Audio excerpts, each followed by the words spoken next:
It's me. I do. I want to be a millionaire. What's up, everybody? Welcome to Respawn Aim Fire, the kick-ass, irreverent gaming podcast brought to you by me, Joel, Adam, God. God brought us here today. Oh, it's so good to be back after like 3 weeks and see your beautiful smiling faces. We've got here myself, Chad Michael, looking to be a millionaire in us. We've also got our normal co-host here, Adam. What kind of an air are you looking to get? Gumbert, how are you? I could do dozens of millions, and I think I'd be fine. I would be just happy with that. Dozens of millions. And Joel, fucker right in the pussy pose. How are you? I'm good. I'm feeling like a chameleonaire, a chameleonaire. The rapper chameleonaire. Yeah. Fun fact, Yeah. you guys know who Jason Page is? Nope. I know Justin Page from my high school, tall blonde kid. Had a bowl Jason cut. Page is the guy who sang the Pokemon theme song. Oh, he's dead now, right? Nope. I saw him perform live today. Oh, okay. Ash is dead. The person who voiced Ash is dead, maybe. I don't know. No, I don't think so. I think she's very much alive because I did see her today as well signing autographs. So somebody you want to keep going, Chad? You want to keep going, Chad? That's awesome. Where were you? I went to Collecticon here in Chicago, which is like, Oh. I don't know. It's labeled as like a trading card thing, but it's literally 95% Pokemon cards. So it's still cool. Sure. I'm into it.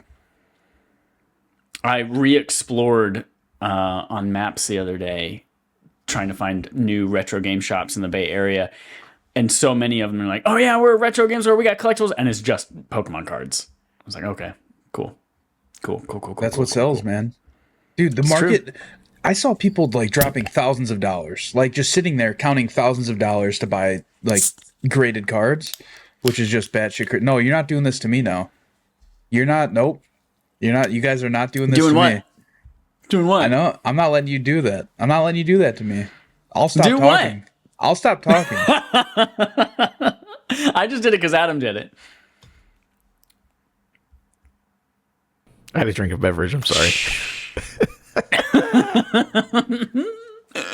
Folks, we are live on twitch.tv/RespawnAimFire right now. This is a Sunday. This is out of the norm. And it's early. 7:25 p.m. Eastern Time. Normally, if you want to catch us live, that'll be on Monday evenings, 8:30 Eastern Time.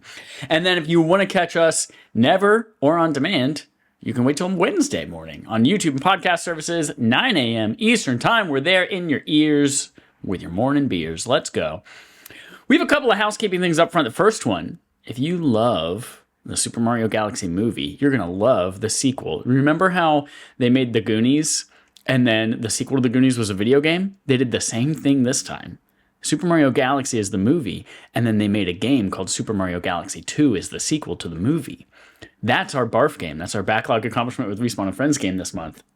So go and play that for the month of April. We're all playing it legally on all of our legal devices, and we're going to talk about it in like a week or two, and it's going to be a great time. So go do that. If you have thoughts on it and you want to write those thoughts in or you want to be on the show, let us know, ASAPPP, and we will potentially integrate those, depending on if those are filled with racial slurs. Then probably not. We're not going to integrate those.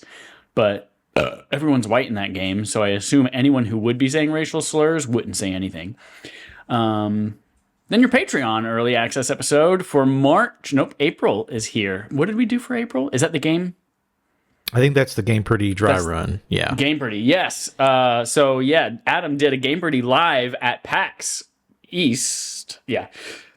PAX East. You know, that's, as a 36-year-old man, that's still the thing that, like, I know what East is and I know what West is, but I have to think about it for 1.2 seconds before I can commit to either one. No, every single time. Yeah. So he did that. You mean like where they are, or like the event itself? Like, what are we talking about here? Like direction, like from like, oh, you're gonna head east on, El Camino Real to get to Chick-fil-A if you want, or like, oh yeah, I moved out west. Yeah, I just have to think about it for half a second. Fair enough. North and south, though, I got that shit on lock. I know where the south is all day, north, baby. Boom, way up with the satellites. You know there are like 44,000 satellites? I think I way over. I think it's 14,000. 14,000 satellites 44 in the sky million is right what now. I heard. 44, hold on. How many satellites are in space? As of early 2026, there are nearly 10,000 active satellites. How many dead ones, Total though? artificial satellites, including defunct ones, exceed 15,000. Wait, artificial? Were they just like launching hunks of metal up there, seeing if it'd work, like testing? Like, I don't know. Over let's send 9,000 of those satellites are Starlink Elon Musk internet. Yeah, let's send this hunk of metal into space and hope it doesn't fall back down. And if it doesn't fall back down, we'll do it again with all the technology on it. That's what... There are over 45,000 total tracked objects, including debris, in orbit. Can you imagine trying to launch the Artemis 2 and being like, all right, we got to find the exact perfect window to launch up into space and not collide with one of 45,000 enormous items just floating through the sky that are going to eat us alive? To be fair, space is huge. 45,000 is not that many. But that's just space around Earth. That's Earth space. Yeah, but how far And in around fact, Earth? it said the majority of these objects are in the low Earth orbit, or LEO for short. So that's even closer to Earth, which means This man is just smaller reading a space. Google page. Yeah, I am reading a Google Gemini. Yes. Chad, if you put 45,000 people scattered across the whole United States, you know how easy it would be to fucking launch a missile and not hit one of them? Yeah, but are they all moving? I can tell them to move. We'll all get And at what walkie-talkies. speed? At what speed, though? People move much slower than space. Whatever speed you want. I could say, hey, everybody run as fast as you can. Speaking of space, go to our space where you can keep up with our Patreon stuff at patreon.com/respawnnamed.fire. And while you're at that space, if you drop us $1, then you get the ability to vote on what we play, which means, Joel, you have to put up a poll. Joel poll. You got to pay the Joel poll if you want to get into the boys' hole. Go and put up a poll for Barf for May, and then you can tell us what to play. If you're like, oh my god, I didn't want to play Mario Galaxy 2, it's your fucking fault we're doing it. Make a change in May.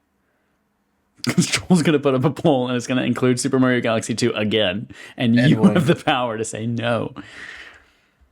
Yeah, that's it for the housekeeping. Also, go listen to the Tier List podcast. Season 1 is done, yeah? Yep, season 1 is done. Season 2, very soon. Tell you what, though.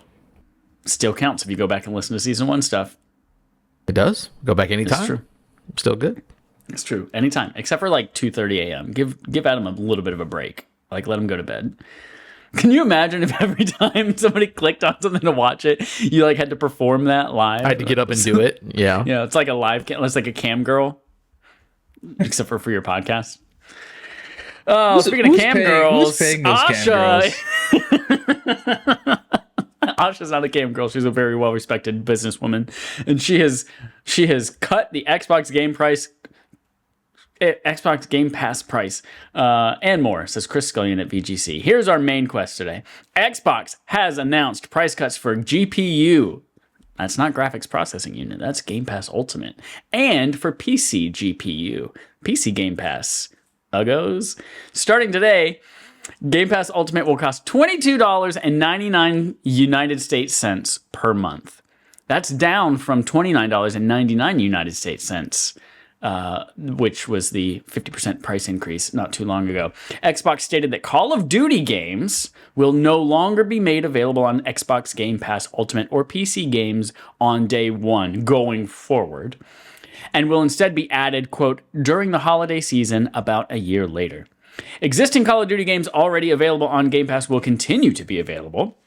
The price cut comes shortly after Microsoft's newly appointed head of gaming, Asha Sharma, told employees that Game Pass has become too expensive for consumers. Sharma and Chief Content Officer Matt Booty also outlined the future objectives for the Xbox brand and confirmed that as part of its changes, the Microsoft Gaming, quote-unquote, division will be rebranded back to just Xbox. And they did so with a very large tweet that just said, "We are Xbox." Surprise. Xbox is Xbox. Notably, the leadership team claimed that, quote, along the way, we will reevaluate our approach to exclusivity, windowing, and AI, and share more as we learn and decide, end quote. And finally, while there are signs that the strategy has been successful for Xbox, Forza Horizon 5 alone is estimated to have sold more than 5 million copies on PS5. It is possible that it could consider adding value to its console by implementing timed exclusivity, as it's done with the upcoming Forza Horizon 6. Boys, both of you, I would say, are on the scale, on the seesaw of PlayStation console wars. I would say both of you tip a little bit towards Xbox at least. What are your thoughts on all of this Xbox news? Joel? Joel's still mad because we popped our cherry sodas while he was you popped your pussies. You just saying the word pussy is so gross to me. Anyone else, it's fine. Like when you told me last week that, careful, I'll make it a GIF again. When you said last week on the podcast that you were like, Chad's catchphrase, fuck her right in the pussy. That's the infamous Chad catchphrase. Game Pass. I mean, I'm down for it to lower in price because I'm going to pay for it no matter what. Because I don't know. I play a lot of Game Pass games. Like, I don't know. I feel like I'm more now of a casual gamer. Like, I'm not dying to play the newest thing that's out. There have been so many times I'm like, oh, let's see what's on Game Pass. I'll download it and try it. Like Trading Card Shop Simulator. I downloaded that and I played, 10 to 15 hours of that. Love it. Probably going to go back one day, maybe figure out how to mod it to be Pokemon themed. Who knows? Stuff like that. So it being cheaper. That's so interesting that you define that as more of a casual gamer. What do you mean? When I feel like the true casual gamers, the just Madden and Call of Duty gamers of the world and Assassin's Creed gamers of the world have no idea that Trading Card Simulator even exists. I don't consider somebody who plays Call of Duty and Madden every year a casual or a gamer at all, honestly. Well, they're not a gamer at all? No, I don't think so. Wow. Not in my mind. Wow. Not in my mind. Joel gatekeeping titles over here. Gatekeeping titles. I don't know. I love Game Pass. I still think it's a great deal. Even at $30, I thought it was an okay deal. Obviously not as good, but for 22 or 23 bucks, whatever, I still think it's a great deal. Especially because I play Fortnite not all the time, but me and my friends will binge Fortnite for 2 months every year, and it's nice just to have all those V-Bucks built up and to have, because you're getting the, what is it called? Fortnite Crew every month, and you get a bunch of V-Bucks and stuff for having it. So yeah, it's I don't know, still a great deal. It not having Call of Duty, honestly, I don't really care that much. I thought that Call of Duty coming to Game Pass was going to be a way bigger deal, and honestly, it makes me want to play Call of Duty less, which is weird, just because it's oh, I have it, yeah, that's fine, right? The last Call of Duty game wasn't that good from what I heard. The campaign, I guess, was real poo-poo. For me personally, if I want to play Call of Duty, I'm just going to play Warzone, right? I have money invested in some skins in there. That's the easiest one to convince 3 friends to play with, right? If I play Call of Duty nowadays, I got to find somebody who either has Game Pass or bought Call of Duty. And also, the third option is somebody I actually want to talk to for an extended period of time, right? So it's to me, any 2 of those categories, to be somebody I want to talk to for an extended period of time and either own Call of Duty or have Game Pass to have Call of Duty is very slim. So, and I'm not trying to play Call of Duty multiplayer by myself these days personally. So yeah, it not having Call of Duty, I don't think is that big of a deal. But obviously they probably felt some hardship with not selling Call of Duty games, right? Because people were getting it on Game Pass and then playing it for a month and then quitting because the game probably sucked. Adam, I know you play a lot of things on Game Pass. How does this affect? What do you think of this as a business move? Smart move, twofold, because you want to have some good karma. Asha Sharma's coming in and being like, hey, let me make some moves, so people are like, oh, I like this Asha lady. She's doing good stuff. But then cutting Call of Duty out, again, 2 things. It lowers the cost. Everyone's going to be happy about a lowered cost for anything, as every subscription service on the planet goes up in price. And then you can sell more copies of Call of Duty. Because if the option was to me, hey, Adam, Game Pass Ultimate's $30, but you don't get Call of Duty day one, and it's $7 a month less, I'd be like, absolutely, click that box. I don't care. I don't want it. So them doing that is great. I don't care about it. I'll play it a year later. I won't even play it a year later, so it doesn't matter. But I think that's a fair compromise. If you can cut that much of the price off for one video game, because the people who are going to buy it are going to buy it regardless. I think that's fine. That's not a problem. That's a good idea. And the rest of it is also interesting just because, again, yeah, like what is Asha and Matt's, plan for the future? Trying to be more of the... It's kind of messed up because the whole Phil Spencer, Sarah Bond idea was, I think, not a bad idea. Being like, hey, let's meet the people where they are, and wherever you want to play a game, you can play a game. That's cool. And they're like, awesome. We're going to go back to doing just the bread and butter and try to sell people on a console and our services. It seems to be the way that they're looking. Then I also still think that the timed exclusivity is a really smart idea, because if you're going to sell millions of copies on Switch and PlayStation, but you want to incentivize people to come to Xbox, yeah, just do a timed exclusivity, because you're still going to sell copies regardless. But if you're trying to push that incentive to buy our piece of plastic and metal on top of our now cheaper service, and you don't have to wait, I think that's a good idea. I mean, we'll see how this works. Timed exclusivity for what exactly? Like first party or Call of Duty? No, for other first party stuff. No, Call of Duty's not going to. That's not going to change. Yeah, because that was part of the legal lawsuit, right? They said that it would always be third party, or Also, that would be stupid. That would literally be cutting off your nose to spite your face, because you're going to sell so many copies of that game. Why do that? You probably will get some people. You can't do it legally, and it's also a dumb idea. No, yeah, I know. But as far as the other stuff, I agree it's a dumb idea. But like, if they wanted to go all in and be like, buy a fucking Xbox, they'd say, hey, Call of Duty's not coming out anywhere but Xbox and PC. You know what I mean? Like, that would be the only way that they could try and get like market share in this next generation, whatever it may be, right? Like, it's seeming like more and more every day, PlayStation is going to be the only like quote unquote console out there, right? It's seeming like this Project Helix is just going to be a PC, a gaming PC that sits on your desk and has, what's it called? Xbox, whatever the ROG Xbox Li has, like an evolved version of that to be more streamlined for, all the big dumb people who don't want to launch a PC and, download all the BIOS and everything. Yeah, which is going to be very interesting, right? Like, and obviously Switch is always going to be a console, but it's not, I don't see it as being in the same tier, right? Like, just because like the hardware isn't as powerful.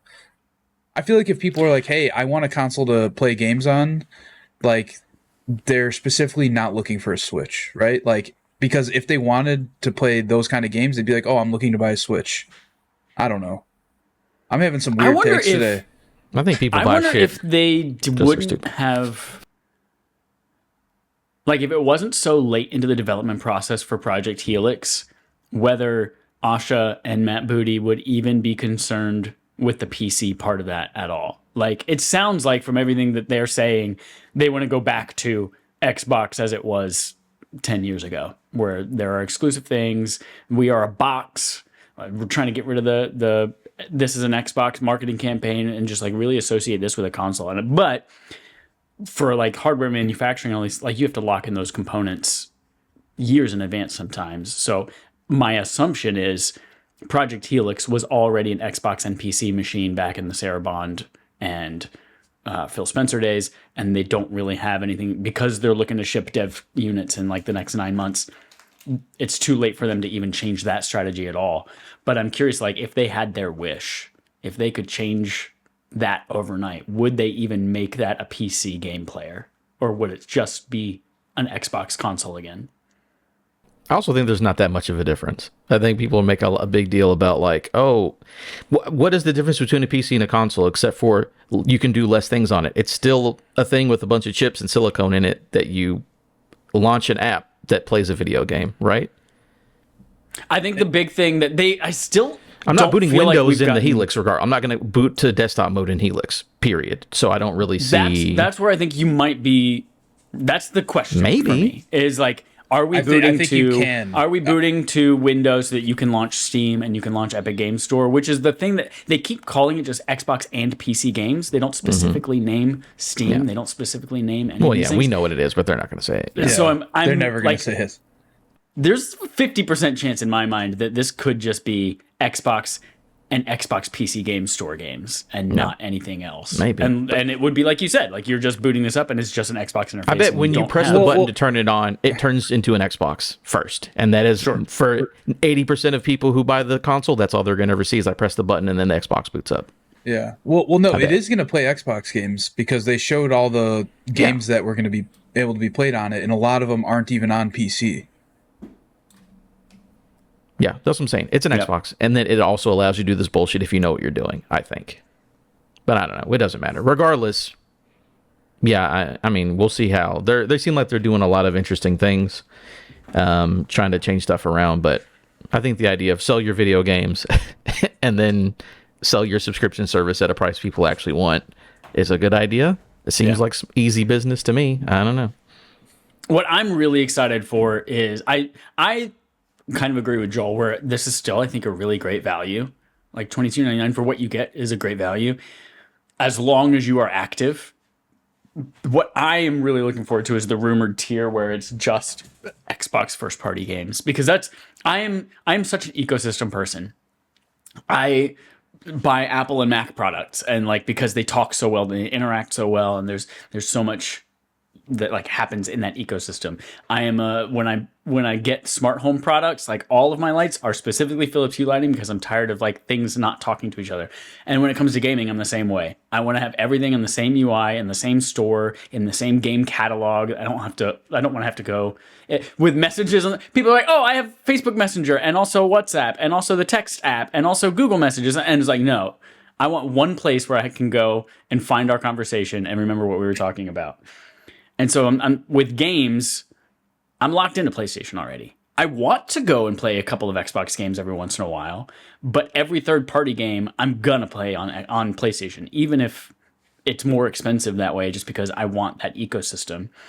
And so I want a tier of Xbox that allows me to pay $12-15 a month and get South of Midnight, which I'd love to like experiment with, or to play Gears of War E-Day, or to play Fable, just something to like give me my first party things, because I don't care about the third party shit because I'm going to play that elsewhere no matter what.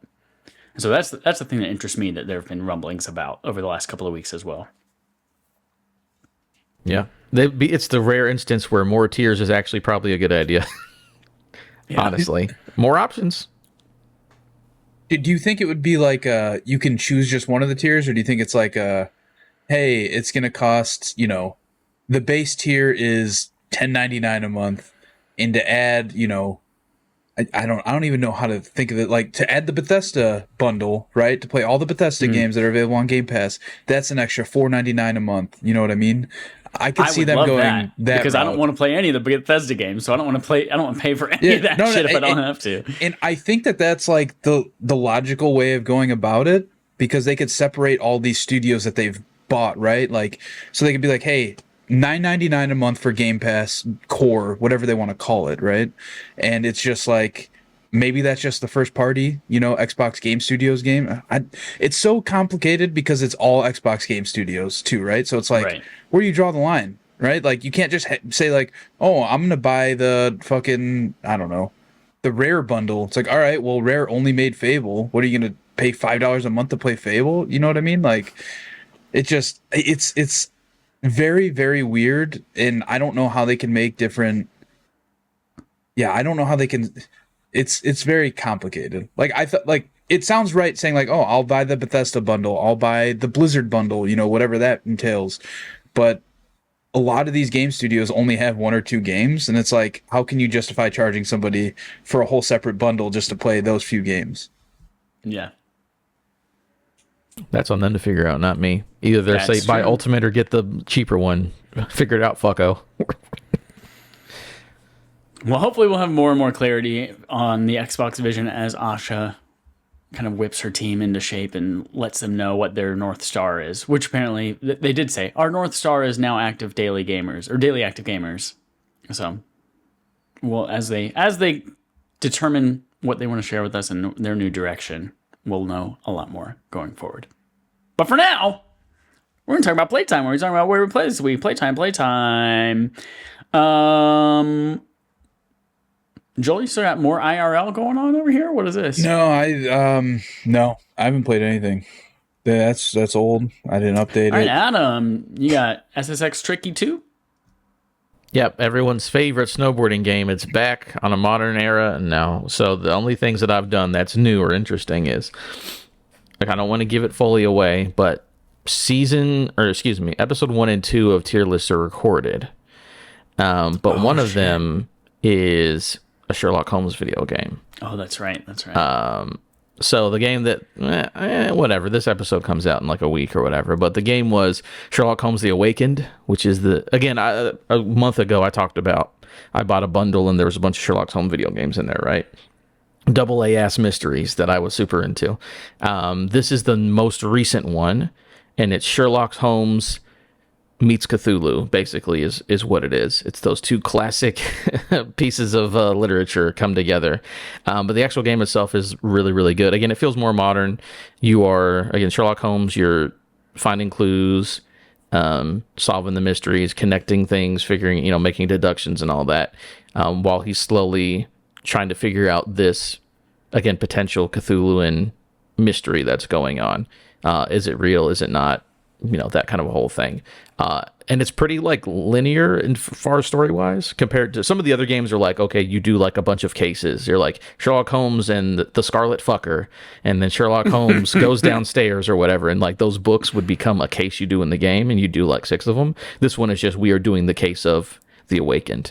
And you have like a bunch of open world sections and you globetrot, and it's really, really cool and it's really nice. It's the highest reviewed one of these games that they've made. So I would, if you're going to play a Sherlock Holmes game, this one is the most modern and is the best reviewed. I would highly recommend it. Again, there will be more when the tier list season 2 kicks off, because me and Manly Brian did a whole episode about this, talking about an hour about this game. So good times. I really enjoyed that. But the reason it's times 2 is because I am in my murder mystery era. And you guys heard of this Benedict Cumberbatch guy? Yeah. You ever heard of this man? You ever heard of Martin Freeman? I believe is the guy from The Hobbit. Yeah, I mean, obviously everyone knows that there was a Sherlock Holmes TV show with Benedict Cumberbatch and Martin Freeman. It's fucking excellent. Yeah, so I only watched episode 1 like years ago when it came to Netflix. It's not even on Netflix anymore. When it first came to Netflix, I watched it years ago. Only watched 1 episode. Fun thing about that show is every episode's like 90 minutes. So you're basically watching a movie as a TV series instead of just like a bunch of 30-minute episodes. It's like, here's 6 movies basically for a season. So I watched the first 2 episodes of that and like, oh man, this shit is good. This shit is real good. These guys good at, hey, this Benedict Cumberbatch, he might be going places, For me, it's only 2010 and he's so fucking young in this show. Holy shit. He's so skinny and it's the funniest shit ever. But no, that show is excellent. I'm in season 1, and until, I'm done trying to figure out mysteries, I'm going to keep diving into this world. So Sherlock Holmes, the video game, very good. Sherlock Holmes, the TV show, to everyone's surprise, also very good. Yeah. I wish I wish that Benedict Cumberbatch and Martin Freeman didn't also want to do other things with their lives, and they just kept making more and more and more of that show. I mean, there's like 4 seasons of it. There's a good amount. Yeah, but British seasons, they're like 5 episodes each. Yeah, 5 hour and a half episodes. Yeah, but still. And yeah, they all I'm ended with you. I finished them like 10 years ago, and so now, but now I want more. Yeah, now you want more. Well, if you want to watch The Hobbit, The Desolation of Smaug, those 2 guys are in that movie together. Yes, they are. I've been listening to the Kind of Funny Lord of the Rings and reviews the last couple of days, and I am just like, I am trying to carve out a 4-hour chunk to watch these extended versions again. Good movies. I haven't watched those movies since college. It's been a long time. I need to get back to it. Real good movies. Real good films that Peter Jackson made. I bought the 4K like set, like the Steelbook Blu-ray set that they released a few years ago. And at the time I was like, I'm going to watch fucking everything on this. And I did the thing that special features and all that, where I started with The Hobbit.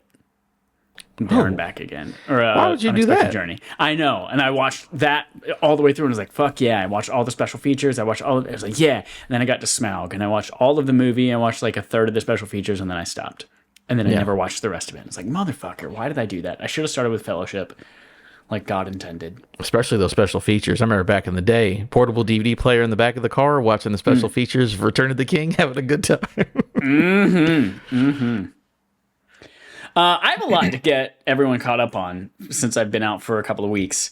First thing that I'll mention is, I don't know if you all remember, back on Pokemon Day, February 27th, 2026. Oh, of course. How could we forget? There was the reveal of this box of Pokemon. Is a little tiny Game Boy with a bunch of little tiny cartridges in it. This little guy.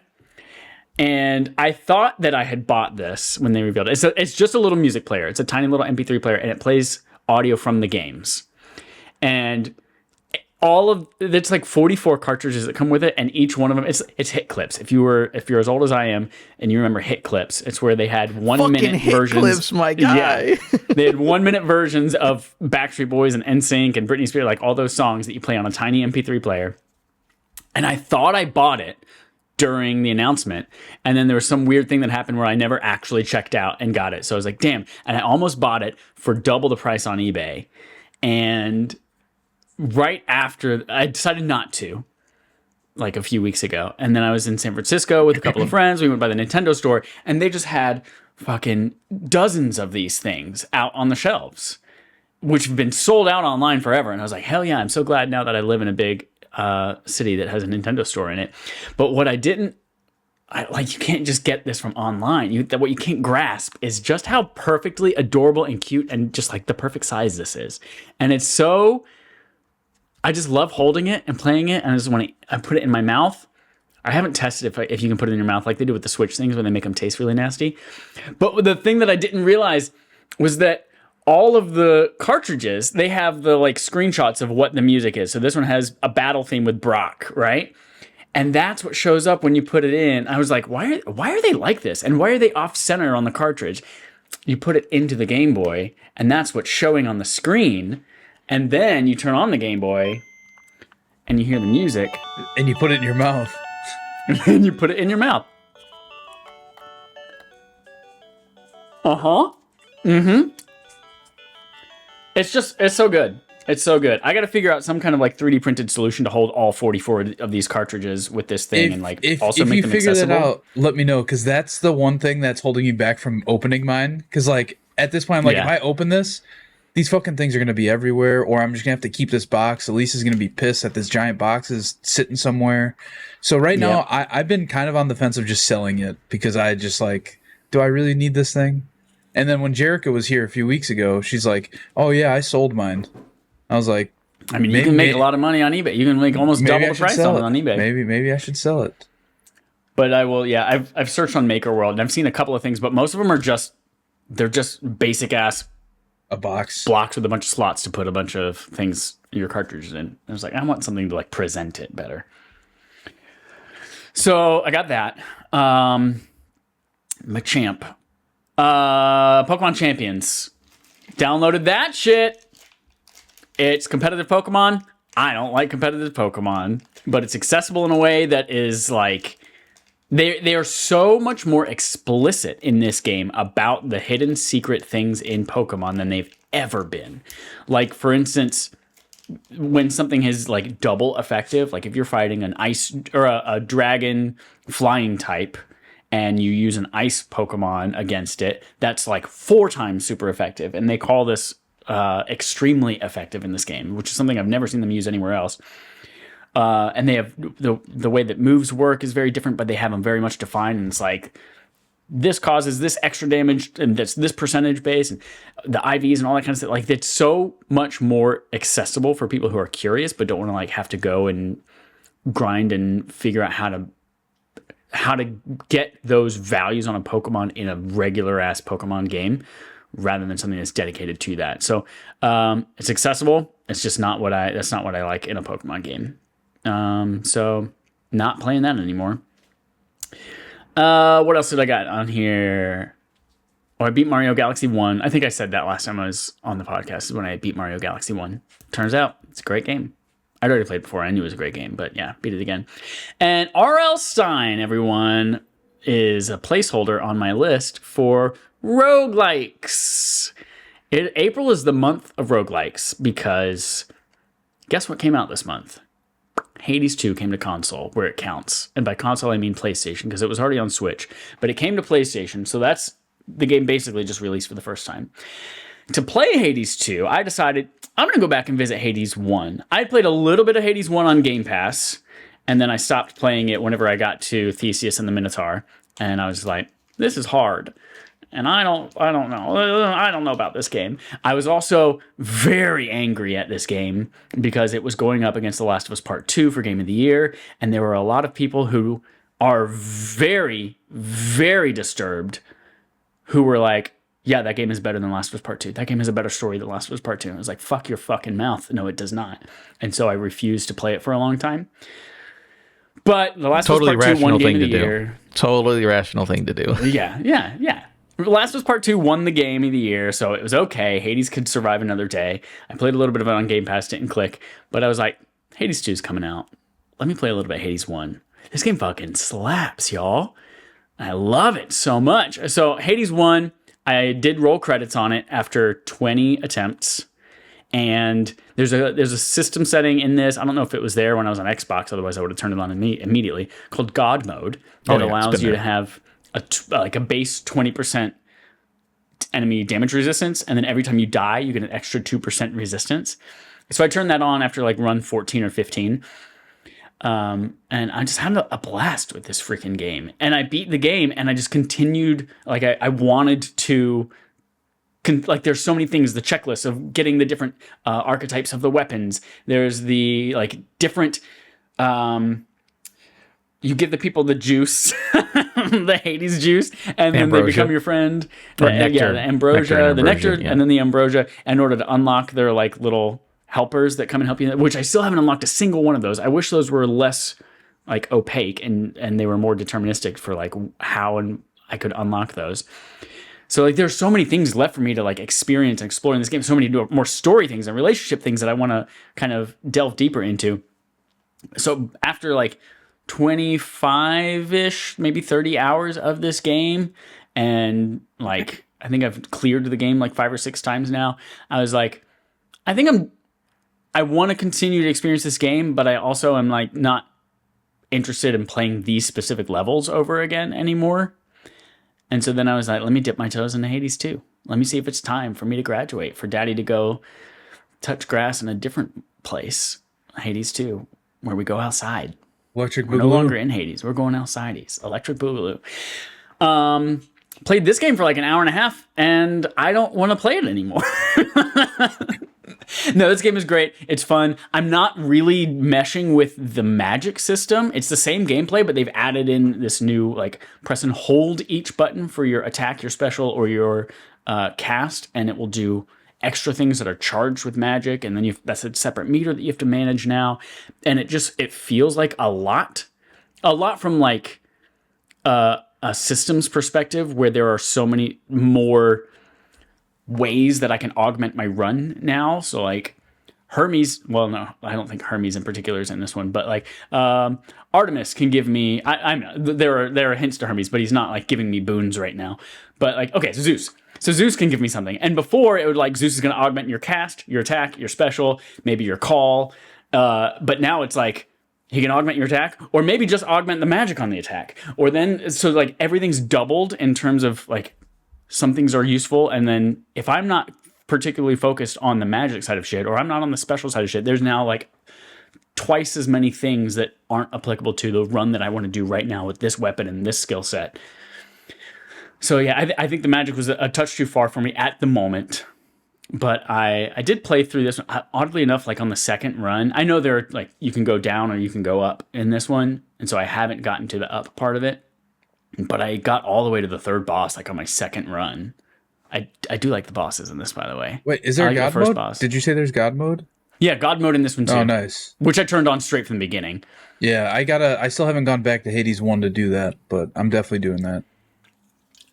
And it doesn't affect trophies, which is delicious. Yeah, that's the best part. So, yeah, I got to the third boss. So I was now I'm just playing that first part over and over again. But especially the second The second, I'm not going to spoil what it is, but the second one is a real cool boss. I feel like the bosses in this have more character and they're like more interesting than the ones that I was fighting before. But yeah, something about it is like I just want to go back and I want to play the first Hades still. Like there, so I am wanting to go back and continue to use the old weapons that I have and the progress that I've made there, and continue to like invest in those relationships more than I want to do all of this new stuff. So we'll continue playing Hades 1 on the side as we go. And then Hades 2, hopefully one day, maybe I won't be roguelited out. But I also just pre-ordered the fancy 2-day early version of another roguelite that's coming out called Sorrows. So in 2 days, actually tomorrow night, I will have the ability to play this game. And I can't freaking wait. So Roguelite Central all over in April. Then finally we get to D2. When I was a little underwhelmed by my own reaction to Hades 2, I was like, what do I want to do right now? Sorrows is coming, so I don't really want to commit to something right now. Maybe I'll go back and play a DLC. Sherlock Holmes: The Awakened? Can I interest you in that? Pass. I was like, what do I want to do? Maybe I want to go back and on my backlog has been like the DLCs for Final Fantasy 16 that I never got around to. And so I was like, maybe I'll go do that. But then I've been playing a lot of top-down isometric ARPG type games with Hades and Hades 2. And I said, you know what else I want to go back and try? Let's go back and play Diablo 2 Resurrected, baby. Diablo 2 Resurrected on PlayStation 5 with the brand new Warlock character. Now you made Adam mad, right? Now Adam's upset that you didn't invite him. Why is that? Because you didn't invite him to play co-op with you. What? I haven't played Diablo 2. I've only played 3 and 4. Diablo 2, baby. Now I'm there's so mad. much nostalgia in this game.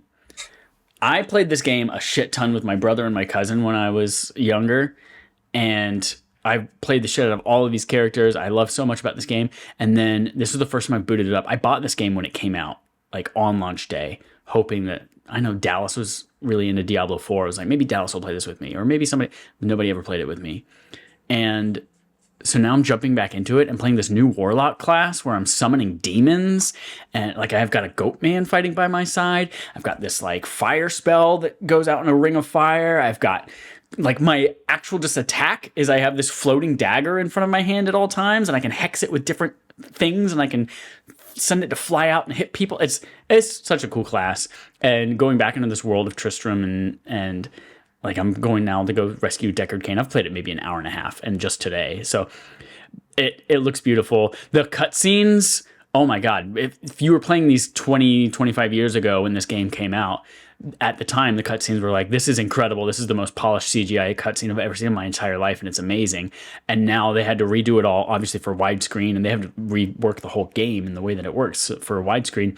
And they're still so fucking good. Just watching that opening cutscene, I was just like, oh my God, I want to see a whole movie. I want to see that fucking TV show where extra level, secret level. I want to see a whole secret level movie about Diablo 2. So yeah, I might get sucked into this for a little bit. I don't know. We'll see what Sorrows does to me tomorrow night. But yeah, so far having a lot of fun with the Warlock. If you play again, let me know. I'd be interested to try it. I've never played Diablo 2. Bro, what are you doing right after this? We can cut it right here. I might be down. I'm gonna start downloading it right now on my PC. It's crossplay. I think it's cross. Yeah.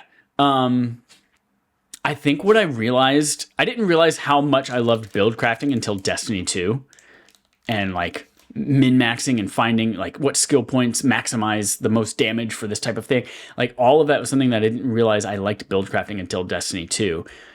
But then I like going back and playing this game, I was like, oh, I was doing this as a kid. The only difference is when you're a kid in the old version of this game, you can't reallocate skill points. And so I can't tell you how many hours of my life I spent on like these D2 forums and like reading the skill descriptions and like the calculators of, all right, if I put my first 3 skill points into this and then my next 4 into this skill, how much damage will this do? Well, what if I have this weapon that, and so, yeah, it's been it's been fun to go back and dive into this build crafting thing again. But what I do like about this version of the game, the resurrected version, is that you can reset your skill points at one of the vendors in town. So you don't have to commit to any one build for the entire game, which is really nice. Cool. Well, Joel, I'm so excited you're downloading it. What class are you going to play? Just started downloading it. I don't know, man. We'll see. Isn't there a level with cows in this game? There's the secret cow level, yeah. So when we get to Tristram, and we gotta you get Wirt's leg, and you gotta put it in the Heradric cube, and then that makes a portal to the secret cow level. I mean, there is an asterisk to me playing. I do have plans to go get Mexican food and bring it home to eat. So it can't be like 4 hours. I'm just picking it up and bringing it home. That's all it is. I know. Chad will be waiting. He'll be sitting in his couch waiting for you to get on, like a dog. I'll be playing. like a dog waiting for its owner to get home. Yep. So yeah, Diablo 2. Quick question though. Does it have like the level stuff? Like, can I play with you, or are you gonna have to start over because I'm a level 1? Yeah. So it will be a you join my game or I join your game, and there are restrictions you can put on that too. So I can say like, hey, my friends can join my game if they are 10 levels within my level, if they are 20 levels within my level. So I can like put restrictions on that. I'm only level 6 right now, so it's not like you're going to be completely far behind me. But yeah, feel free when you get online, let me know, and I'll quit my game and I'll jump into your game so we can start from the beginning. And watch that fucking sexy cutscene. Oh God, this game's so good. Oh, Joel, here's what you need to know before we even watch that cutscene. Diablo 1, you play as a hero, either the barbarian, the rogue, or the wizard, and the whole thing is going down underneath the cathedral in Tristram into hell eventually, and you fight and kill Diablo. And Diablo, what's left is his soul stone. And then that soul stone, in order to keep it in check and make sure that it doesn't eventually make it into the wrong hands and Diablo comes back, it's like a Horcrux, kind of. The hero, whether you're a barbarian, the rogue, whatever, takes that soul stone, jams it in their own forehead, and then they're walking away. They're walking around as the wanderer in this thing. And so you're eventually that person they'll succumb to it, like the One Ring and Gollum. Like they'll succumb to the madness and all that kind of stuff, and then eventually, boom, they become Diablo. So now you're fighting Diablo 2. So Diablo 2, you're trying to kill basically yourself from the first game. Right, yeah. That's pretty cool. Yeah. And then does it just keep happening? Cool. End of Diablo 2, you're gonna taste, he's like, surely it's not gonna happen again. That's exactly what's happening in like Diablo 4, the Lord of Terror, like the Soul Stone. When I played 4, there was definitely a thing about a Soul Stone and Mephisto trying to get the Soul Stone. It's all there. Yep. How do we destroy it? What Diablo do we finally get to destroy it? Well, there are 3. There's the Lord of Hatred as well, the Lord of Terror. The God of Thunder. Yeah, it's the God of Thunder. The DLC for Diablo 2, Baal is the... Which one? Is he the Lord of Terror? No, Diablo's the Lord of Terror. Lord of Destruction. He's a Lord of Destruction. He's like this big fucking giant bald guy with spider legs running around everywhere. And he's got his own soul stone and his own thing too. It's all basically the same thing every game, but it's so fun. It's so good. The only thing about this game, just on the screen right now, is that inventory. That inventory. And the way it especially works that on console is like you kind of, as you're attacking people, the shit that they drop falls on the ground, and it's almost impossible to not pick up whatever they dropped. And so your inventory fills up real quick, and you got to go drop a bunch of shit on the ground, and you like manually have to move things around in there to make space because the auto sort is terrible and it is not very smart. That's why Joel's using a mouse and keyboard over there. Yeah, smart move, buddy. Go for it. Yeah. All right, enough about Diablo 2. Let's move on to our quest log. Where are the yo-ho-hos? Tom Phillips at IGN talking about hoes and black flags. Assassin's Creed Black Flag Resynced. Ubisoft's long-awaited pirate game remake will feature major changes when it launches on July 9th, with the addition of new story quests and characters, but the removal of several key features. Anytime you used to use a key in the game, it's gone now. In a detailed presentation of the game attended by IGN, Ubisoft explained that it had decided to focus solely on the single-player story of Black Flag's pirate-turned-assassin Edward Kenway. Did I say that? Edward Kenway, yes. And its previously playable modern-day sections have been excised or removed. Assassin's Creed Black... This is a quote from Richard Knight, the game director. Assassin's Creed Black Flag Resynced matters deeply to us and to you. That's why we took the time to rebuild it with the care it deserves. This remains a solo adventure and character-driven experience. It's not an RPG. The focus stays on how you play and how you explore the world. So this is kind of in that same vein of Halo Campaign Evolved, where they're like, we're going to focus on making the first person, or not the first person, but the campaign of this incredible, what you remember, add a couple of new missions, just like Halo Campaign Evolved is doing, but we're going to cut out all of the extra shit. And Halo's thing, it was the multiplayer, and this they're cutting out all of the modern day shit that everyone I guess hates, and the multiplayer, Assassin's Creed, and the multiplayer. That's right, and because this DLC. was back in the day when everything needed multiplayer in it. Yeah. I'm not an Assassin's Creed person, and I never played Black Flag. So if this ever comes to, I don't know, PlayStation Plus, maybe I'll boot it up. I probably won't, but I'm curious to hear how you all feel about this particular resynced. Yeah, I never played this game. Ooh, I had a friend in. No. Ooh, that's a good one, Joel. I have a friend in college who was fucking obsessed with it, though. Like, he had the pirate flag hanging in his fucking bedroom, and he bought the collector's edition statue. Super obsessed. So is this a full-on remake? Looks like it, yeah. Sort of, yeah, basically. I think it's like new engine and all that stuff. So, and they basically took out all the bullshit. Like, remember back in the day when you had to, you had those missions where you escorted people or slowly crept behind someone for 15 minutes. They're like, all that bullshit. Yeah. All that shit's gone. Don't worry. It's only the fun stuff. Yeah, they're like, we're not doing that. It's the fun stuff now. Yeah. I mean, I'm interested in this. I don't think interested enough to, buy it at launch. Maybe if it goes on sale this fall or something, I'll pick it up. But, yeah, I'm not in a super rush. This is the one that everyone... I liked Assassin's Creed games, especially the old style of them before, Odyssey and Valhalla and all of that became way too open world and too much for me. And I think what happened is I just got burnt out. I played Assassin's Creed 2. I played Brotherhood, and I loved Brotherhood, and Revelations I liked, but I never finished. And then, by the time 3 came out, I was just like, I'm done. I can't do any more Assassin's Creed right now. So I'm actually kind of excited to maybe play this one day. And people love the ship combat too. Ship combat reminds me of I know it's different because they're in space, but the Skies of Arcadia game on Dreamcast and GameCube, ship combat was real fun in there. And I know this is not an RPG, but still. You know what? Yeah, this is probably a great game for me to subscribe to Ubisoft Plus for a month and try out. Get you a month of that and play it. Yeah, absolutely. Great game for that. Legit, the game is it's one of the better Assassin's Creed game, and them actually making it modern is awesome. Getting rid of all the bullshit is also good.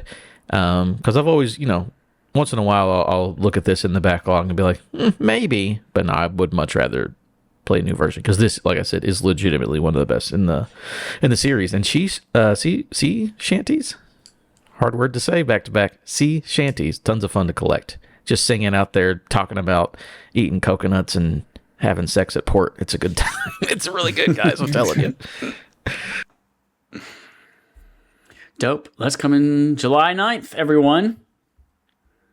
And that now brings us... Fuck. I told myself I would remember the song that Joel sang. It was something like, Adam plays, Adam plays, Adam plays. This is a play with Adam.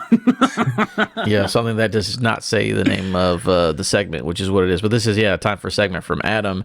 We're going to be playing Meta Madness. It's the end of the month. We're going to be looking at the best reviewed games of said month and then check in on our Fantasy Critic scores. Number 1 technically isn't out yet, but we have the scores for it. So as it stands, Saros is at an 88, the game that Chad's going to play a couple days early. Titanium Court at an 86, that weird indie game that everyone is super horny for. Pragmata,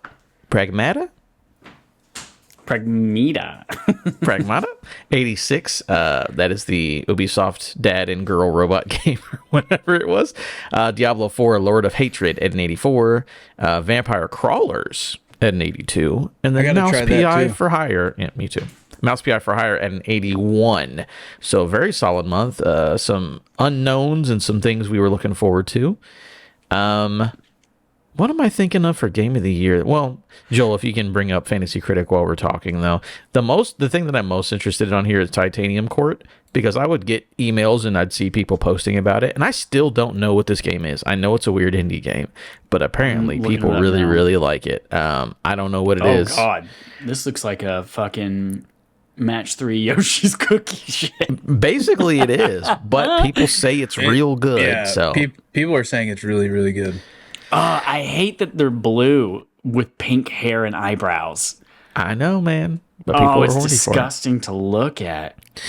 But it's good, apparently. And then obviously Saros being the top rated one, not necessarily surprised. I mean, good on Housemarque for having a highly rated game. Congratulations, good studio, for making a good game. And apparently, reading the reviews, it gets rid of all the bullshit that we hated in Returnal, which is good because that was some bullshit. So they're like, the roguelike parts don't suck now. It's like, oh, thank you. Make a roguelike game where the roguelike isn't painful. I like that very much. So, all right, moving on to our Fantasy Critic League, where we draft video games like we're playing fantasy football.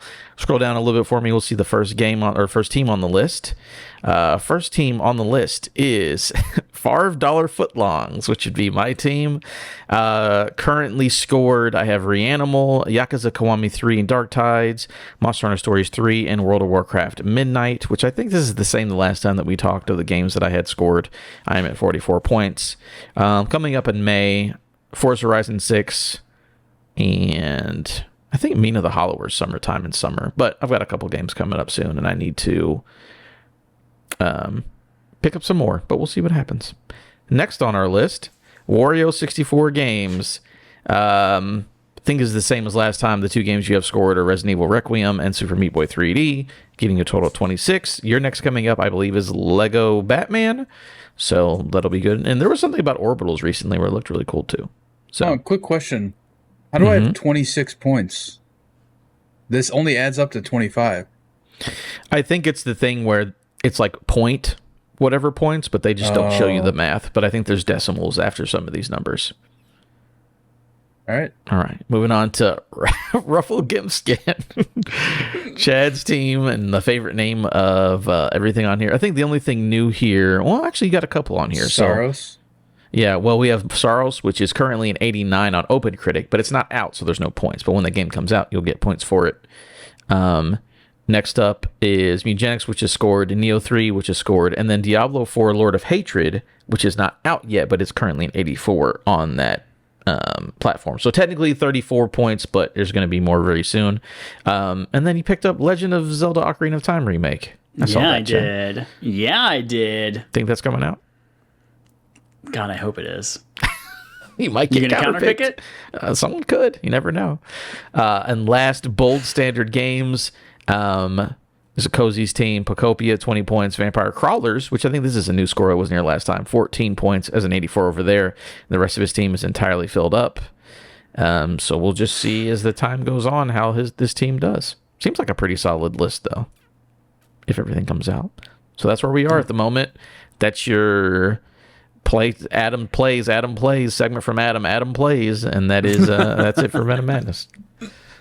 That brings us to Game On Game Show, the Game On Our Game Show. We play a game called Game On, the gaming show on our game show. Game. And today, that's right, you heard it in the beginning, we are playing more Who Wants to Be a Millionaire? And so the way this is going to go, we're just going to do Joel and Adam together. You're playing, you can confer with each other, and try to get as far as you can in this game. We're gonna turn back on the cheat that lets us do infinite time. And then we're also going to allow you your regular things. And then if you have someone that you would like to call for a phone a friend in real life again, I think that was a great addition last time. So that's what we're going to do. Let's hit start. For those of you who are new to this, we are playing this on Game Boy Color, thanks to the GB operator, which is a little thing that allows you to plug in the game and play it natively on your device. Also lets you tell if there are fake games or if the game's real or not using your phone, which is pretty cool. So, all right, here we go, Regis. We already listened to him once in the beginning, but we're close. Let's just jam out again.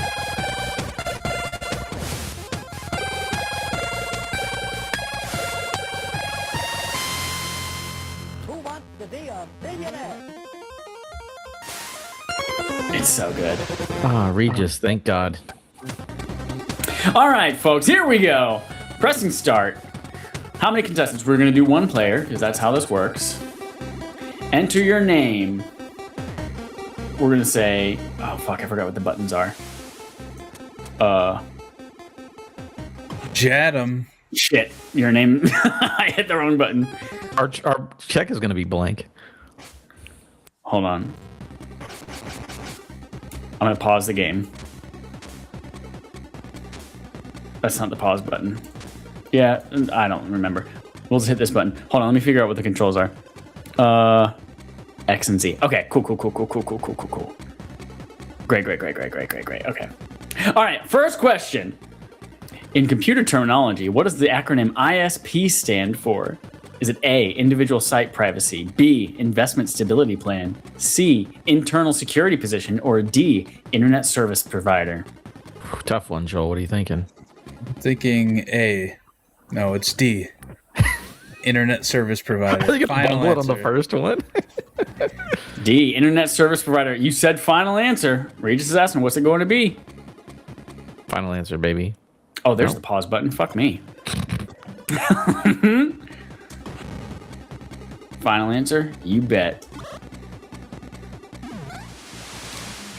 You did it! $100. We can walk away right now, Joel, if you'd like to. I could walk You away can. right now. All right, next question for, I think, what, $200? From what language does the term RSVP originate? Joel, you should know this one with all the weddings you've been to. Is it A, Russian, B, Italian, C, Portuguese, or D, French? It is D, French. Do you know what it stands for? Respond s'il vous plaît, right? Something like that. Oh, shit, is that real? Yeah. Yeah. Cool. All right, D, French, right? Yes. Fuck. Is Z or X the confirm button? Hold on. X. Okay. French. Yes, correct. You now have two. That ocean sound is supposed to be applause. Yeah, that's applause. Yeah. By the way, I had no idea. I would have not been able to get Oh, that yeah, one me easily. For $300. What day of the week is sometimes called Hump Day? Friday. A, Wednesday. B, Thursday. C, Friday, or D, Saturday. Thank God to that one insurance commercial. It is A, Wednesday. A, Wednesday. Hump Final day. answer? Hope day. Final answer. Correct. $300 is yours. Remember, at any moment, you have the option to walk away, ask a friend. Wait to share money. That's the only problem.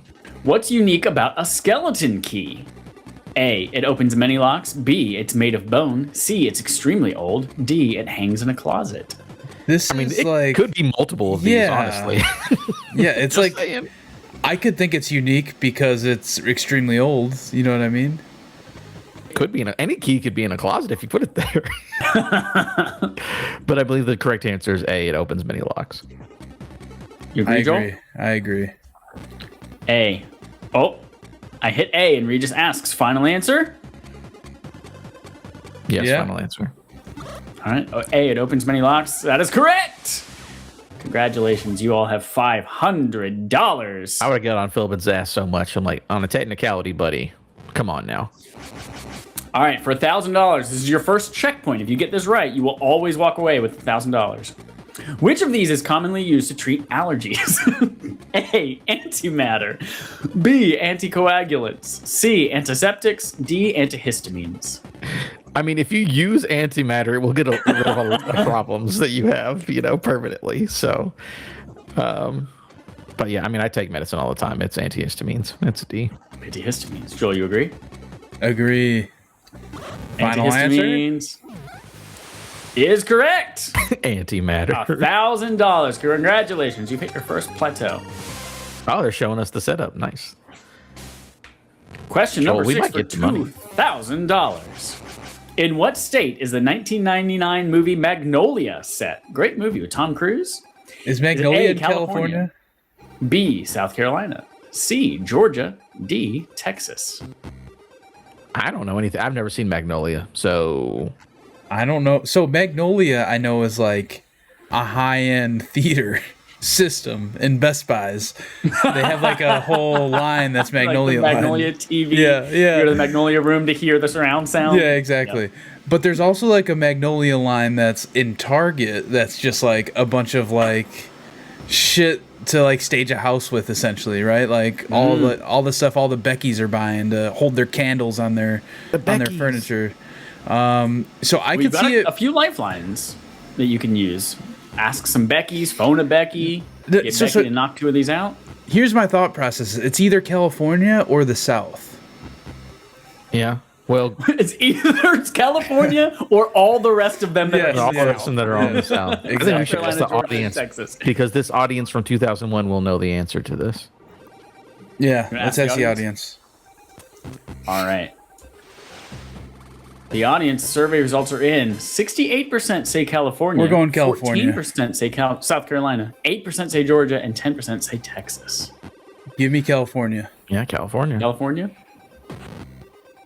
Oh, Regis says final answer. Yeah, Regis, what the fuck?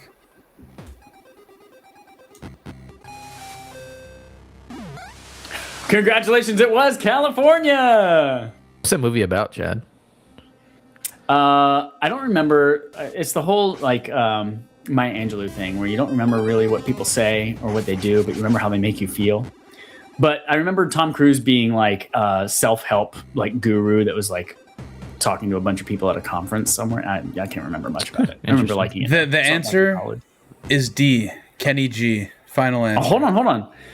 What new age musician released a 1998 album titled King of the Pan Flute?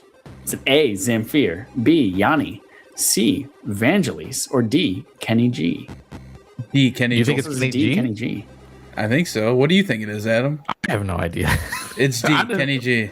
Final Sure, answer. he says Kenny G. We'll go for it. He's the only one of these people I've ever heard of. Well, I know that doesn't mean it's the right answer just because you've heard of them. I don't care. I've heard of Yanni. I've heard of all of these. I also know Kenny G was king of the saxophone. Yes, I don't think Kenny G played. Just because it's called King of the Pan Flute doesn't necessarily mean it was only pan flute music, but I'm just saying he did not play pan flute. All right, let's change it then. No, let's change it then. Yeah, I know he's a saxophonist. Yeah. Do you want to call a friend, whoever this generic guy they're going to call for us? Yeah, let's call a friend. All right, let's phone a friend. All right, we are phoning Regis. Phone a friend it will be. Kamran. I'll pick A. It's A. I'm sure of it, says Kamran. Oh, Kamran says Kamran, he knows for sure. Wow. I gotta trust my boy. We go way back. He was the first person I told when I was proposing to my now wife. He, was the best man at my wedding. I'm gonna trust Kamran, and I'm gonna go A. Zamfir. Final answer. How do you feel about it, Adam? I got one question. What's Kamran's last name, Joel? It's like Madonna. It's just Kamran. I'm betting Kamran. Yeah, we'll go with Zamfir. All right, A. Zamfir. Oh, Regis says final answer. Yes. It is Zamfir. Thanks, Kamran. You came through for us on that one. That wins you $4,000. I gotta listen to that album. I gotta listen to the King of the Pan Flute album. Yeah. Question number 8 for $8,000. We're about halfway through now. Who was the first American in space? Is it A, John Glenn, B, Buzz Aldrin, C, Alan Shepard, D, Neil Armstrong? Here's the problem. Here's the issue here. Is like Buzz and Neil were the first two to go to the moon. But they would not be the first in space. No. Yes. So it's one of the other two. Yeah. Who are the other two is the question. You wonder do you think like Commander Shepard from Mass Effect is named after Alan Shepard, like as an homage? That's possible. The first one. Sorry, Chad. Are you hosting or are you playing? I'm not playing, but we finally got a question that Chad has zero idea and has piqued his curiosity. Yeah, right? I like Chad's theory. I think we should go Alan Shepard. No 50-50. Because we already know 50. We already know 50% of the people went to the moon. Because with our luck, it'll just say B and D aren't correct, which is the ones we already know aren't correct, so it won't help us. So yeah, if we're going to guess 50-50, we might as well just guess 50-50 and say fuck. Yeah, let's go C. C, Alan Shepard. Correct. Let's go. By the way, shout out to BioWare for putting that as Shepard's last name. Good one. All right, we are one question away from our next plateau of money.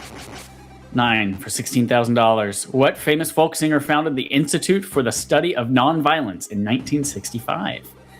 Was it A, Bob Dylan, B, Woody Guthrie, C, Joan Baez, or D, Peter Yarrow? I hate this shit. Hit that 50-50 immediately. Well, hold on a second. He said we can use our actual... you can use an actual friend in real life. If you want to do that. Yeah. I've got one for us. You do? I do. All right. Put it on speakerphone so we can hear. They can hear us. But... He's calling Bob Dylan directly. Hey, did you fucking do this? He's calling Timothy Chalamet to say, you played Bob Dylan in a movie, right? Oh, Lord. How do I do this? I feel like an idiot. All right, hold on. Hey, Google, what famous folk singer founded the Institute for the Study of Nonviolence in 1965? Oh, I don't have my microphone turned on. You should just use like chat. You know the Chat GPT that tries to act like a human. Yeah, right. Just like, yeah, hold on, let me call my buddy Steve. Hey, Steve, I'm on Who Wants to Be a Millionaire. What's the answer to this question? He's like, oh wow, what a great question, Joel. Like, all right, Google has said. I called my buddy Google, and he said, founded in Palo Alto, California, by singer Joan Baez. So Joan Baez is what my buddy Gemini says is the answer. Do you trust Gemini? You think not really, but it's better than nothing, I suppose. I mean, the fact that it came up with one of the answers that are on the board is pretty... Now, Gemini did not go to my wedding, but I guess I'll trust him well enough. All right. C, Joan Baez. Oh, final answer? Yeah, Regis is what we're going with.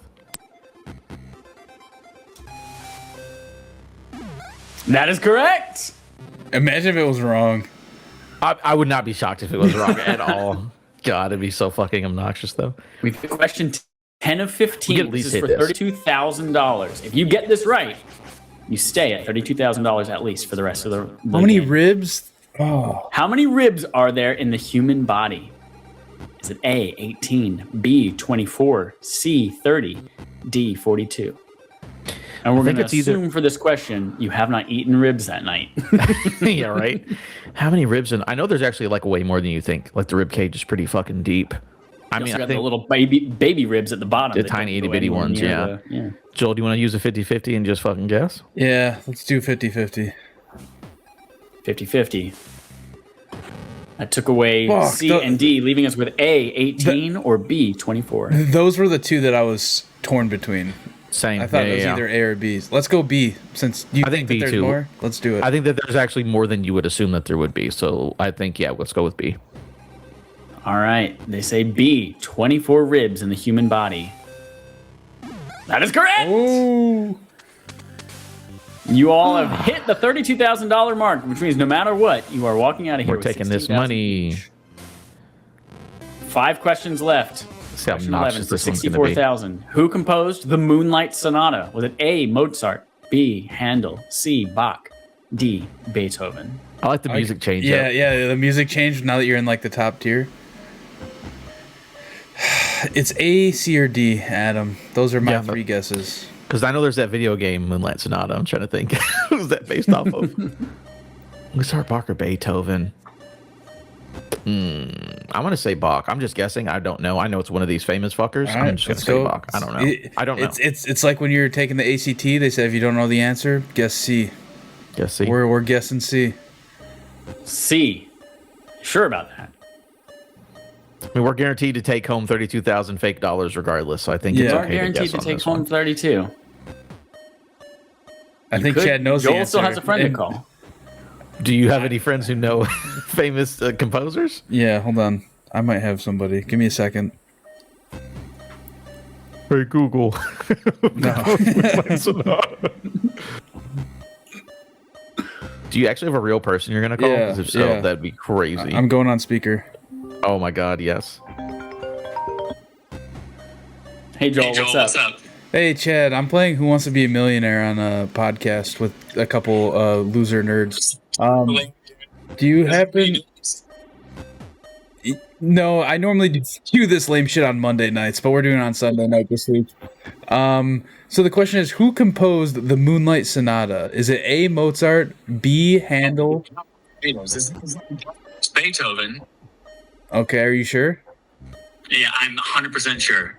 Okay, thanks. Love you. Bye. That's what Kamran said. Kamran said he was 100% sure All right. too. I just talked to my friend Chad. It's a completely different Chad than the one that's here, obviously. I would never do that. That's really stupid. And he is very confident that's D. Beethoven, so we're going to go D. Beethoven. D. Beethoven. Like the dog?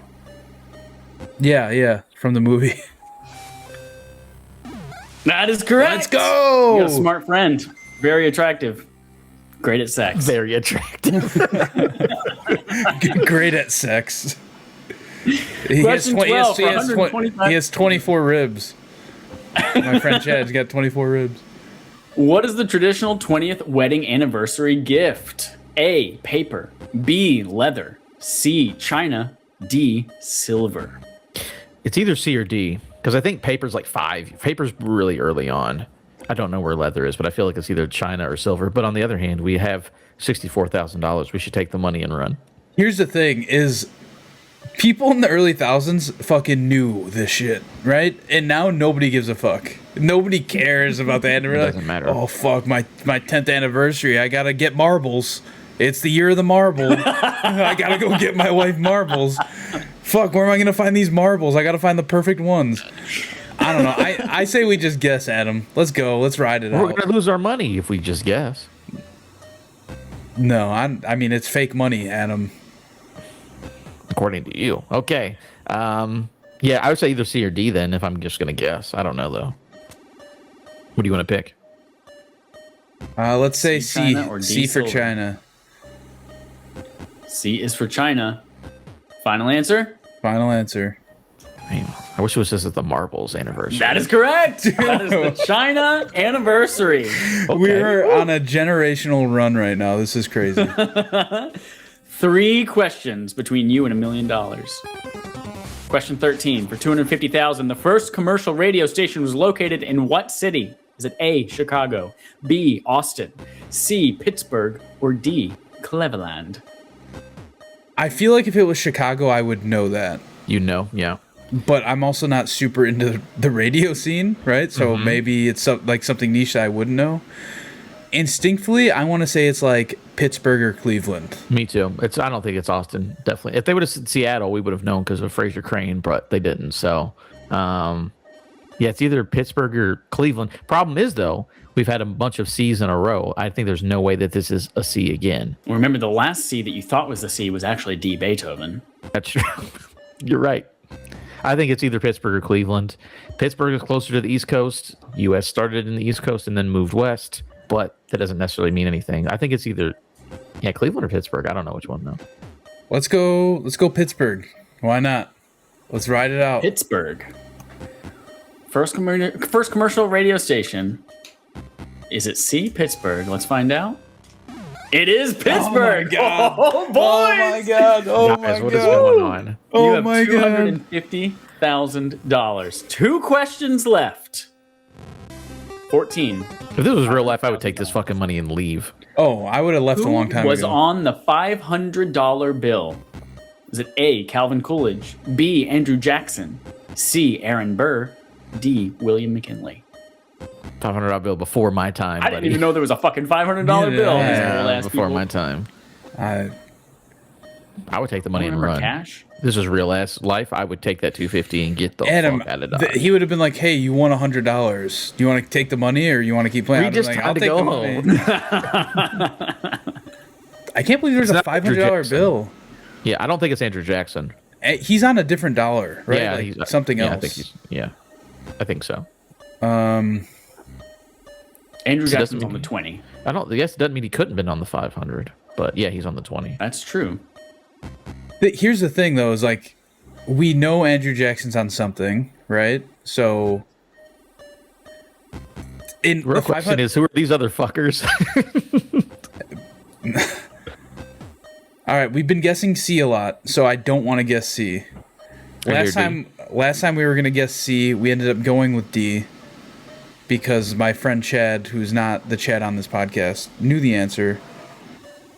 Is Chad's face frozen for you? Oh, Yes, it's he frozen is. for me, too. Yeah, But he still hear us, so I guess that's fine. Maybe he's looking into his mind's eye to try and find the answer. You gonna go A or D? Let's go D. Go D. Let's go D. Let's go D. William McKinley on the $500 bill. Who the fuck is William McKinley?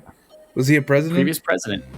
All of these are previous presidents except for Aaron Burr, sir. But Who's Aaron Burr? the guy who shot Alexander Hamilton in that musical. Oh, I thought it was Bill Burr's dad. Yeah, that's what I thought. Wilbur. All right, William McKinley. Give it to me. It was Oh William my McKinley. God. Oh my Here we God. go. Here we go. There's Oh my no God. way. There's no way we're doing this right now. Let me see if I can change my camera back to this again. Now I'm just curious, what is the $1 million question? All right, my camera's just frozen. That's cool. All right. Oh wait, this is the $1 million question, right? Yeah. Yeah. What is the meaning of Betelgeuse, the name of the brightest star in the constellation Orion? Is it A, blossom on a shield, B, eye of the archer, C, the lion's mane, D, armpit of the giant? Instinctively, I want to say D, armpit of the giant, just because of who Beetlejuice is in the movie. Yeah, Right? they Spelled to make a point of this in the movie. This is like, spelled his name- Betelgeuse, Beetlejuice. unlike Yeah, the movie, which is Beetlejuice. But he's named after this in the Yeah, movie. yeah, like yeah, that's yeah. the point. It's a play on words.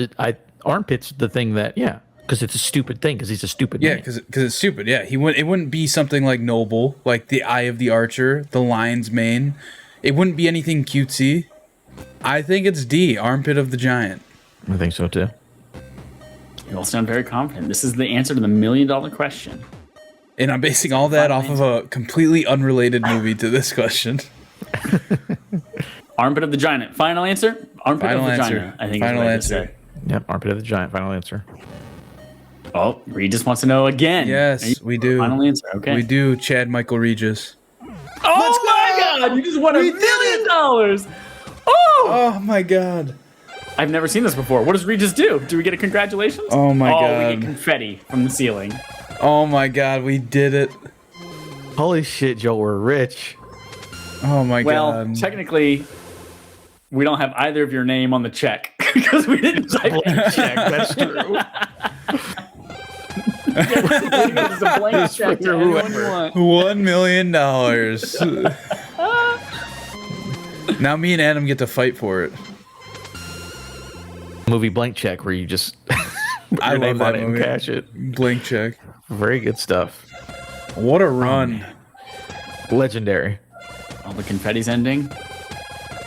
I'm hitting buttons, but it's not doing anything. Is there a cutscene? Hey, look at this. congratulations. You're a millionaire. Well, you're really a fake millionaire.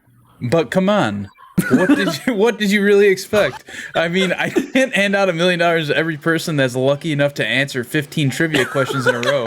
All right, maybe it wasn't luck, but there's only one way to find out. Play another game, okay?